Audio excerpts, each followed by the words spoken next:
Hey, peace world. Thanks for pressing play on another Pay Me No Mind sports and entertainment video. My name is Wood. Please consider becoming a subscriber to the channel.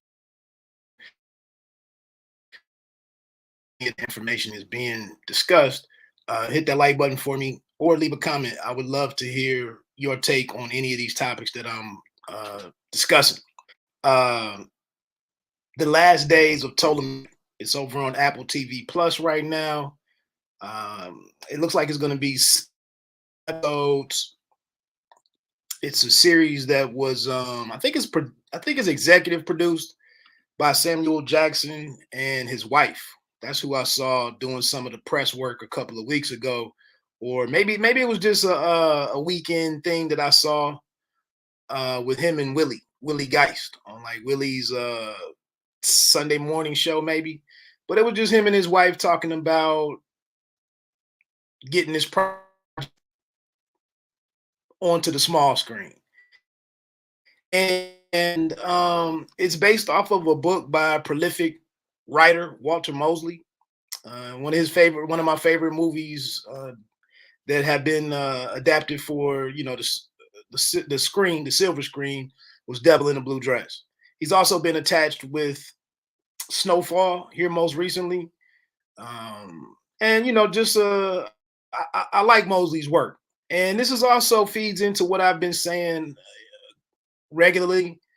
If you know anything about my channel, I don't really talk too much about um, popular shows like. I didn't do much on Empire. I've kind of had my fill of those types of that type of those types of programs. I'm not against them and saying that they shouldn't be made. I would just like to see a little bit of excitement extended towards stories like this, such as The Last Days of Ptolemy. One thing that you don't see with shows like this is that they just don't start social media space. The hashtags don't happen. Auntie and your uncle and your cousins aren't sitting here tweeting and posting, on the gram about I can't wait for tonight's new episode of Ptolemy Gray. Uh, they don't pop up in too many rap songs. A cat like maybe Common or Fonte or something. Um, it just doesn't get that type of support in what I call Black pop culture. So that's why Pay Me No Mind Sports and Entertainment. That's why I'm talking about it. But I dig the show. Like I said, right now on IMDb, only expected to have like 6 episodes. The first 2 are available to be streamed right now on Apple TV Plus. I talked about Swagger. Apple TV has made some investments in Black storytellers, Black performers. There's the Truth Be Told series starring Octavia Spencer is over there. Swagger is over there. And then we have this shout out to Debbie Allen, who directed at least one episode I see. Just the synopsis of it is suddenly left without his trusted caretaker. Ptolemy Gray is assigned care of orphan teenager Robin when they learn about a treatment that will restore it towards shocking truths. I don't know if he was really, that's kind of not true. He wasn't assigned to orphan teenager Robin, who's played by Dominique Fishback. Ptolemy Gray is played by, and then Reggie, my first name, is played by Omar Ben Miller, who, spoiler alert, doesn't make it through the first episode. It's kind of weird how they backed into that part, into the demise of Reggie, but they did tell you, they did set the table for how he was going to run into some conflict, and it might be some deadly conflict. Another star of the show is Walter Goggins. He was in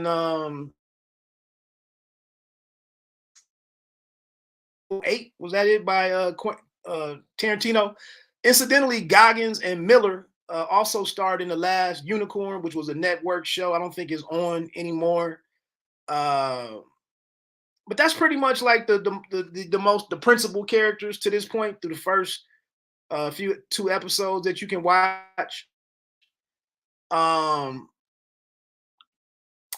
it's addressing a number of things as we're going along. One thing that jumps out to me right away, and I was wondering how much I tolerate.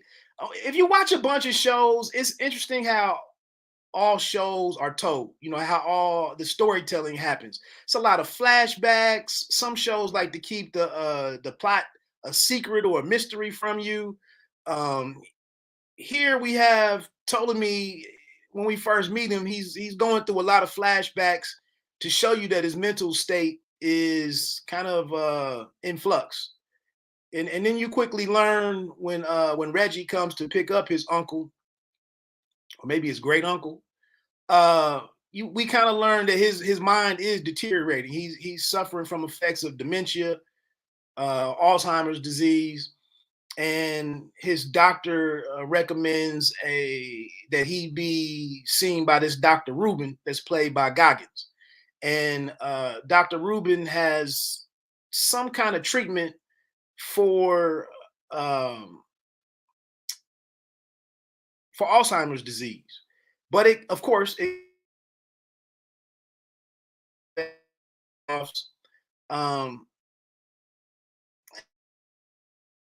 to get into that, we also see the state of Ptolemy's life.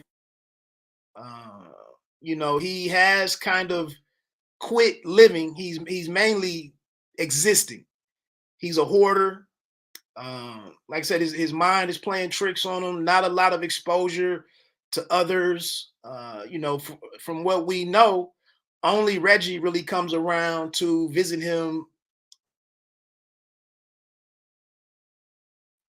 It takes him to the appointments that he needs to go to, uh,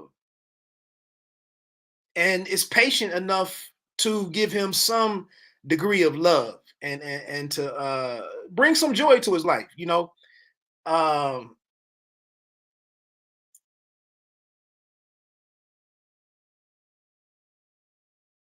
he is that he is tolerable. He is patient enough to deal with the in and outness that Ptolemy has from time to time. As he's walking through the streets or in the city, being out in public, the show is based in Atlanta. He's out and about. He can be a handful to deal with. He sees people from his past and passersby. He can walk off at any given moment, chasing sin or whatever, know, what he's in the middle of. And there's one cool scene where they stop to get some fried chicken after his doctor's appointment. It's kind of like a weekly outing or something, and they get him some chicken, and the waitress or the server knows who Ptolemy is, and mentions comments about his health, how that he's lost some weight, or there's been a change in his weight and whatnot. And after they've eaten the chicken, eaten their meal, Ptolemy says, "When is that fried chicken gonna come out?" Let you know that he was. And without really skipping a beat, Reggie says he yells over to the against the end of the server and says, "Hey, can you get us? Can you bring us out some of that fried chicken?" Kind of speaking on it like that they didn't just get done eating. He doesn't even remind his great uncle, who's 91 years old, by the way. He doesn't even remind him that it doesn't even waste the time telling him, we just ate, and bringing that out to his attention. He kind of just rolls with it. Before we get out of the first episode, though, along with the fact teacher is something that he may need to consider to turn back the effects of losing his memory, there's also he wants to have this very serious. This is an interesting thing here, detail here. The 91-year-old man is alone and is lonely. He's not just alone; he's lonely. And Ptolemy. But here is Reggie with a family, a couple of kids and his wife, and he's alone too because he really can only confide in this 91-year-old family member who he's really not even certain can even understand him enough to counsel him in any kind of way.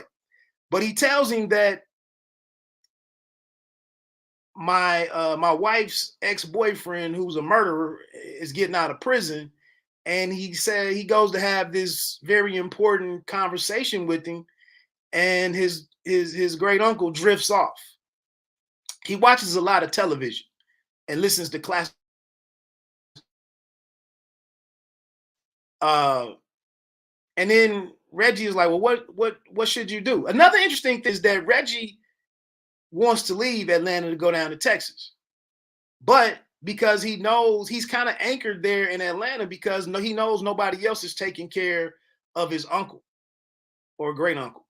And so here he is not able to do what might be the best move in his life because he cares uh, for his his family member who is alone. Um, we get an idea that something has happened to Reggie because Reggie came into the house and did an inventory of like the food that he has available and what's going on with him, uh, and kind of keeps an idea of what's available to his uncle in the house. And there gets to be a point where Ptolemy runs out of canned beans that he eats. So that kind of lets you know Reggie hasn't been around in his regular frequency or visits, to make sure that his uncle has something to eat. And so they get us into the end of the first episode. Another family member shows up, Hilly, short for Hilliard, who is his sister's daughter's son, I think. I think he's also his great, or maybe that's the great nephew. Maybe I'm getting that messed up. But this guy kind of pisses me off. He's not patient. He's impatient. He says whatever comes to his mind and what he doesn't like about dealing with his uncle. It smells in the house. He immediately says, "Man, what you do? Boo boo on yourself?" He adds on to whatever Ptolemy is going through in his mind about watching himself decline and noticing things about himself slipping, looking at his situation and how destitute it may look. Hilly is so disrespectful and less seasoned as a man that he calls him old and slow. Bring your ass on, come on. But they don't really tell him what's happened and why Reggie isn't the one coming to get me. There's also a scene in here where unfortunately Hilly has to take Ptolemy to the bank. That's part of the routine with Reggie.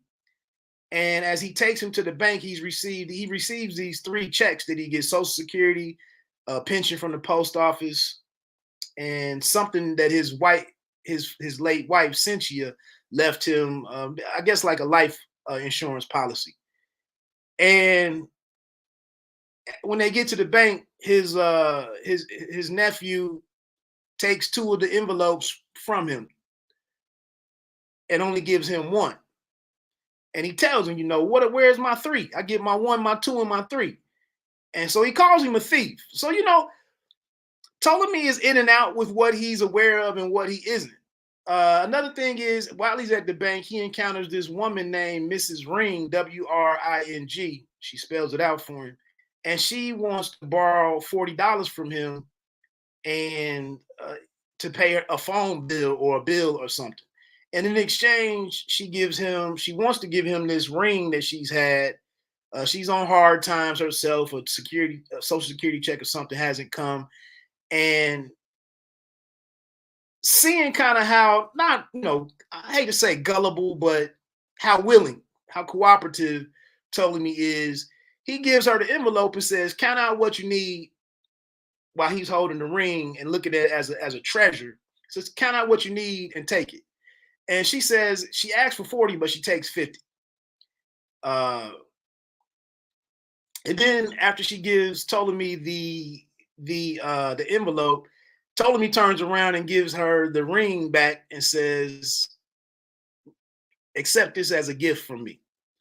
So then they take him over to the house, and like I said, as you can see, as things are happening, we meet another cat named Billy, who was a friend of Reggie's and used to come around when they were kids to Ptolemy's house. Uh, and you get a sense that everybody's dressed in black, and Reggie's not there. And finally, after some time being in the house and being around everybody, they take him in the back room, which is maybe that's something they do down south or in Atlanta. They actually had a casket at the house, and Dominique. That's when we're introduced to Dominique Fishback, played by Rubin, first bird of the spring, and she takes him into the back and shows him, here's Reggie, and you can see that he's been shot in the face, and of course, Ptolemy is down bad behind seeing his nephew and his lone caretaker in that situation. Uh, and he doesn't want to believe it. As they're going back home on the bus, and he starts thinking about it, he has visions he starts having visions or flashes of Reggie with the bullet, with blood coming down his face from the bullet hole. And he makes up his mind that he's going to figure out what happened to his nephew, 91 years old, with a unable to really get around the city and do a whole lot, but he vows to figure out what happened to him, since nobody else can tell him anything or seem to care.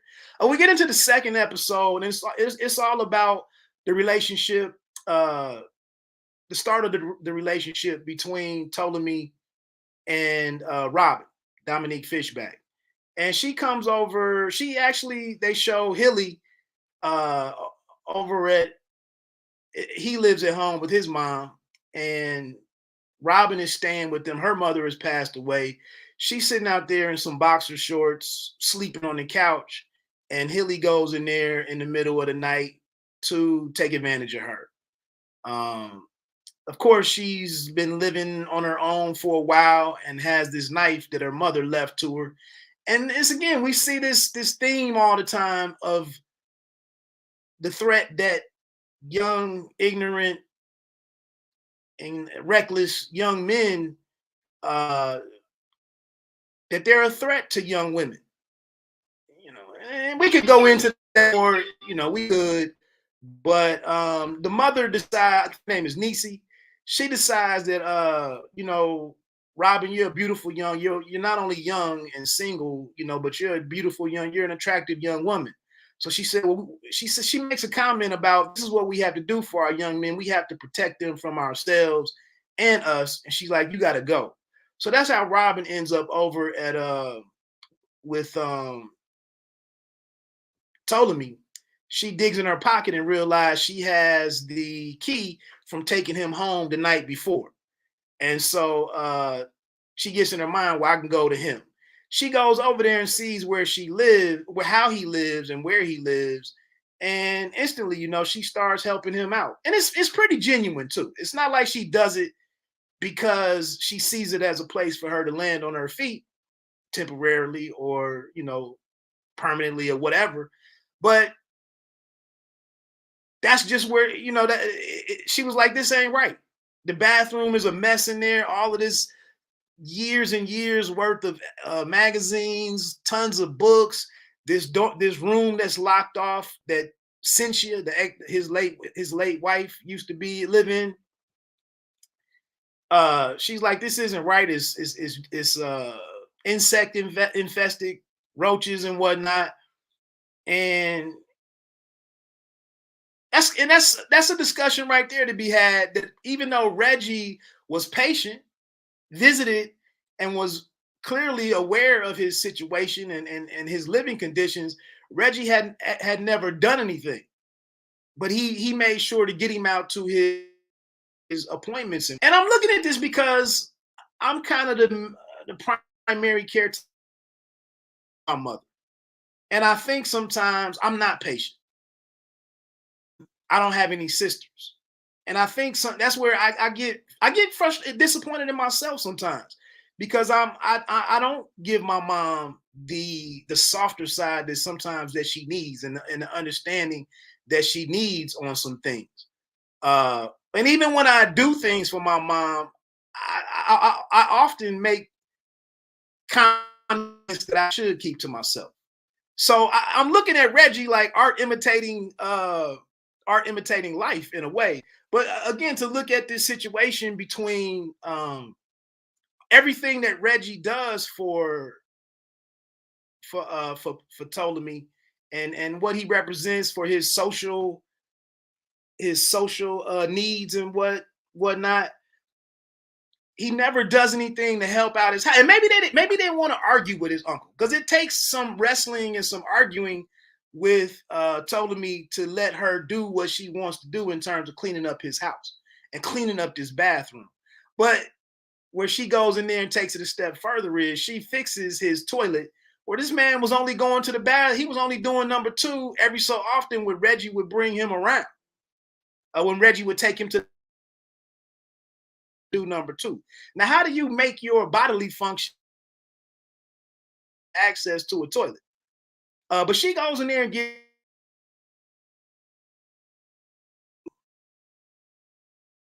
Then she gets the Billy cat, Reggie's childhood friend. She gets him and another cat named Jocko to come over and help take some stuff out of the house. And she listens to him and talks to him in a certain way, and gets him to trust her that I'm not just gonna throw away. I'm gonna let you have a say in it. And after he sees his bathroom restored and the ability to use the bathroom in the house, he's more receptive to allowing, the house to be cleaned up so that it's more inhabitable and it looks better, it's more presentable and whatnot. And then she's sleeping there as well. Um, so that gets you basically through the first two episodes. I'm well over where anybody even made it to, and talking through this. But the shot, you write this down. There's somewhat of like a change of pace in what the story is about when we meet and encounter Dr. Rubin, who is played by Walter Goggins. And this is kind of where we get into the fiction of the book, of the original book and whatnot.